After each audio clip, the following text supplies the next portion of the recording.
హృదయం అంతా ఇక్కడ ఉంది. దుర్లభ నేను చాలా బాధపడుతున్నాను. ఎందుకంటే ఇన్ని రోజులు తిరిగి తిరిగి తిరిగి వస్తున్నాను, రెడీ ఉండమని చేస్తున్నాను, అక్కడ ఇక్కడ ఉన్న పాటలని ఇదంతా విడిచిపెట్టిపోయేసరికి నా కుటుంబాన్ని విడిచిపెట్టాను అనేటువంటి బాధ. నా తల్లిదండ్రులు విడిచిపెట్టి నేను బెంగళూరు పైన బాధపడలేదు, కానీ పాలక సంఘాన్ని వదిలిపెట్టి వెళ్ళినందుకు కాస్త బాధ ఎక్కువైనప్పటికీ తిరిగి మీ అందరి కొరకు మేము ప్రార్థిస్తూ ఉంటాం. మీ అనుదిన ప్రార్థనలు మీరందరూ కూడా మా కొరకు మీరు జ్ఞాపకం చేసుకోండి. 3 సంవత్సరములు ఏ చిన్న కష్టం లేదు, ఏ చిన్న ఇబ్బంది లేదు. 3 సంవత్సరం 3 దినములాగానే వెళ్ళిపోయాయి. దాని కారణం సహకరించినటువంటి సంఘం పెద్దలు, సంఘం తల్లులు, యవన బిడ్డలు, చిన్న బిడ్డలు. కాబట్టి మీ అందరికీ కూడా నేను చేతులు జోడించి శిరస్సు వచ్చి మీ అందరికీ కూడా వందనములు తెలియజేస్తున్నాను. కాబట్టి నా తర్వాత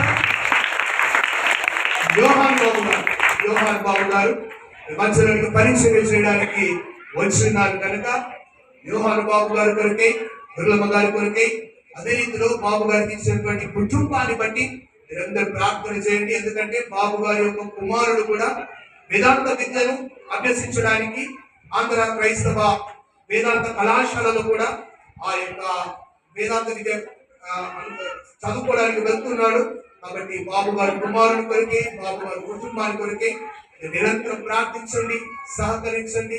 కాబట్టి ఏ రీతి అయితే వాక్యం విన్నారో, ప్రార్థన చేస్తున్నారు, రక్షింపబడ్డారు, ఆ రక్షణ చేత పట్టుకొని నిరంతరము కూడా నా కొరకై, నా కుటుంబము కొరకై, మీ వ్యక్తిగత కుటుంబ ప్రార్థనలో నిరంతరం మీరు ప్రార్థించవలసిందిగా ప్రభు పేరిట మనవి చేస్తూ ఇచ్చినటువంటి చక్కటి సన్మానము, చక్కటి సమయాన్ని బట్టి మీ అందరికీ కూడా ప్రత్యేకమైనటువంటి వందనములు ఇచ్చినటువంటి బాబు గారికి కూడా వందనం తెలియజేస్తున్నాను. థ్యాంక్ యూ బాబు గారు. మా సంఘం తరఫున, యవనస్తుల తరఫున, స్త్రీల ఉమెన్ ఫెలోషిప్ తరఫున, మా కుటుంబ పక్షమున, సంఘ పెద్దల పక్షమున మీకును మీ కుటుంబానికి ప్రభు నామములో వందనములు తెలియజేస్తూ మై గాడ్ బ్లెస్ యు.